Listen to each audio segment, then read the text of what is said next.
So this is something that almost flew under the radar, and I almost wasn't going to talk about it, except I did kind of go through my thoughts over on my stream, and I was like, I probably should throw this little idea out there on the channel, because I do think it's something worth talking about. And hey, the last time we had one of these ideas, we were able to pretty much, within a few different units, predict what the Thanksgiving banner was going to be. So, I think some of our crackpot theories that we got going on over on the stream are sometimes worth, listening to. And it has to do with the Gouda Gouda event and the Christmas event over here being announced. Now, I don't really think it matters that it's Christmas or Gouda Gouda, right? I'm glad that they are actually going to do these events, because I believe around the anniversary in the live stream, there was like rumors going around that they weren't going to do Christmas anymore. Like they were going to slow down on some of these festive events. And we didn't know if we were going to be getting Gouda Gouda, because Takasugi is a Gouda Gouda servant. He debuted in the actual Gouda Gouda event that's going on right now on NA, and we had him for White Day. So it was like, oh, we're probably not going to get Gouda Gouda later on this year. And, usually Gouda Gouda is not this late. Like, it's not going to start in almost December, right? Like, it seemed a little bizarre. So it's like, I guess that was our Gouda Gouda event. But these are both nice, but it's like, okay, cool. They're just going to go ahead and give us Gouda Gouda and Christmas. That's fine, but we're not here to like speculate on, oh, who are we going to get? Who's it going to be? Something more important, I think, is the fact that they actually announced 2 of these events, right? Because normally, over here on JP, we've been getting these 3-week-long events, and while some people like them, the vast majority of people that I've seen, myself included, just do not really care for these 3-week-long events, because if you've been like following, normal farming guides, whether it's some video you found on YouTube, whether it be like the Game Press walkthroughs, whatever have you, maybe some like Discord, like bot thing pins like a walkthrough or something, whatever you're following, you can pretty much finish all of these events at a very slow and steady pace. You might not get everything from the shop, but you'll at least get the free to play, you'll get all the missions done and all that stuff, right? And you can do that without being a super hardcore crackhead farming the game. You can just use your natural AP and pretty much do the event. And that doesn't take you longer than 2 weeks. Sometimes you even finish it in like a week and a half, and you have a couple extra days to spare, especially if the events are like kind of good, and maybe you do use some apples because some of the free quests might be good, but that's besides the point.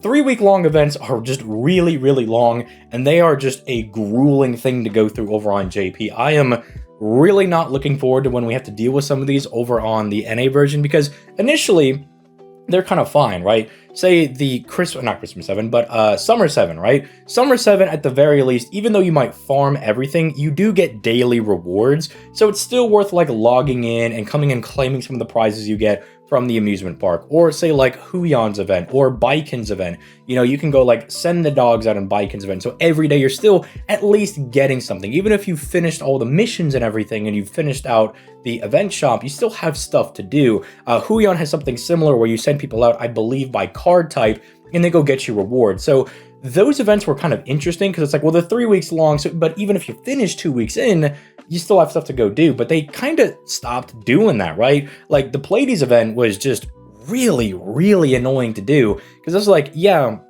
they paired a real event with the Grail Front, which is something I've been asking them to do ever since the Skyhawk one, right? The Skyhawk one was a lotto plus the Grail Front. Like, that was sick. And then they started dropping like Grail Fronts by themselves, and it's super lame, and like nobody really cares for them. But that was nice, but there wasn't like anything extra to really do. And we've kind of been getting events like that. Say the Wangino one, right? Like that one, there was just no missions, no nothing. It was just a 3-week grueling fest of just sitting there being like, well, I can't wait to get literally anything. So the announcement of, and the big point of the video, the fact that they announced 2 events for 1 month functionally, because this is probably going to drop on the 29th. I see why the wiki, they're using placeholders, but this is going to take place on the 29th, right? So we're probably going to see them drop this, after the live stream, because think about it like this. You have this event go live on the 29th. That's a Wednesday. Usually that's when we get our updates and everything. You have that run for 2 weeks. That puts you at December 13th, right? Now, you would probably want to run the Christmas 2023 event right after this one leaves, because then that goes on until the 27th, and that leads you right into New Year's, right? Like that leaves, and then we can kind of just start doing New Year's stuff, right? You could do like your New Year's pre-announcement until we actually have the actual units drop, unless they wanted this to go on from like the 13th or the 20th into the 3rd, right? Like, I don't think you want Christmas being in the beginning of just January. Like, that might be a little bit weird, but it does look like they might be moving towards 2-week events, and I tried to give them some slack because Lesengal initially, I was like, okay, maybe they're doing these like 3-week long events because they just need time to kind of get the transition process going. They need to understand like how to run their game and everything, but we're almost going on what, like 2, almost like maybe even into like 3 years since Lesengal has taken over. It's like, all right, you guys kind of have to start getting, you got to get your stuff together and start, running your game. You're not a small indie company. This is like the headliner mobile game, right? Like they drop a new unit, they drop to #1, and it's not even a competition. Like they blast up there. I mean, I know other games like Dokkan have to like drop the most hype Dragon Ball characters you've ever seen to even get up in the first place. And even then, they're competing with like some horse racing game that always beats them, and they dish out rewards. FGO, it's so common to hit first place. They don't even give us rewards for that. It's like, yeah, Tiamat hit #1. That's what's up. We expected that. If you guys didn't hit #1, then we'd be surprised. But them bringing this back maybe indicates that they're finally getting, themselves into gear. Now, I'm always a very optimistic person, and I don't want to be like, yes, this is a good sign that they're doing this, but it could indicate that they're maybe trying to move in that direction. Because this year, I think we can all definitely say on JP was very, very rough. I mean, that's reflected in like just the amount of people like kind of being interested in FGO. Viewership on a lot of things has dropped and whatnot. It's just like been a very hard year, right? It's just not been all that great, right? And it kind of reflects in like, yeah, because we had Lost Belt 7 for all of last year, build up to that, then we had a hiatus, and then it kind of, was a wonky release until Kukulkan came out, but then even after that, like, Pope Joanna was not a super hype release. I know I like Takasugi, but people really wanted to see like Comet Saws or something, like it was not the guy they wanted. And it was really dreary until Tiamat was announced, and then we had like a good couple of weeks, and then they kind of lost their momentum. Like that into Anniversary was like pretty good, and then, the summer stuff was all good, but then they kind of lost their momentum a little bit, right? So hopefully they've just figured it out. They've figured out that nobody likes these 3-week long events. I think the only people that like the 3-week long events are like people with real lives, people that actually can't, they're like, I have a real job, I got a family, I ain't got time to be playing FGO, right? I don't have time to actually play these. It gives me extra time. But, aside from that, I think most people that are playing FGO, though, are going to want to see you bring in the 2-week event because it means we get more of a steady stream of content, right?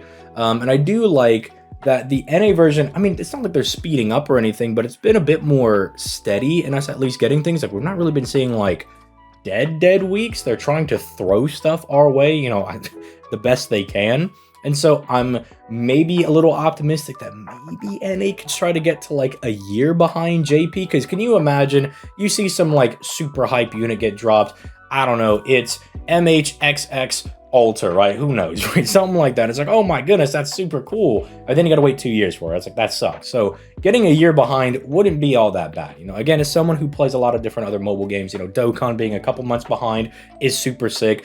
Arknights being 6 months behind is also super nice because like I could see that unit coming out later on this year. Like if I see it in like January, like for me it's January and I see it get released on CN, I'm like, okay, cool. In like 6 months, I'll get that right later on this year. Super nice. But I don't know, just some food for thought and some stuff that I kind of wanted to organize and put over here on the YouTube. I was like, I don't want to like just re-upload parts of the VOD for Twitch. I'd rather repackage my ideas and kind of rework them in more of like a discussion video. But I'd love to hear your guys' thoughts in the comments down below, because again, there's always some pushback sometimes of people that are like, no, I like the 3-week long events, especially if like, I don't know, the free quests are really good, or there's just really good farming locations, or again, for like Summer 7, I didn't mind it being 7, or not 7 weeks, but 3 weeks. Can you imagine 7-week long event? No, hey, Lesengal, don't do that. Don't do no 7-week long event. Don't do that, please. But I didn't mind it as much because I was like, well, at the very least, I can go farm like free quests, or I can do some like daily stuff or whatever have you, and I'm still reaping rewards from the event. I could still farm the event that's giving like event, bond bonus. I was gonna say power mod, but the bond bonus, and I'm like, I could still do like bond farming over here, and I could farm like, seashells and stuff. I'm like, it's kind of just nice. So I don't know, I'd like to hear some like maybe pushback. Maybe I'm a little too optimistic on things. I need some pessimists in my chat, all right? I need some guys that are like, no, it sucks, bro. It's just terrible. This is just a nice little month we'll have, and then January's gonna suck. You know, I need my pessimist to come out here. Or if it's just a really good thing and everyone's like, no, we all love being optimistic, then you could tell me that it's like, no, this is a great idea, ZTL. But let me know in the comments down below, and I will catch you guys in the next one. Peace late, guys.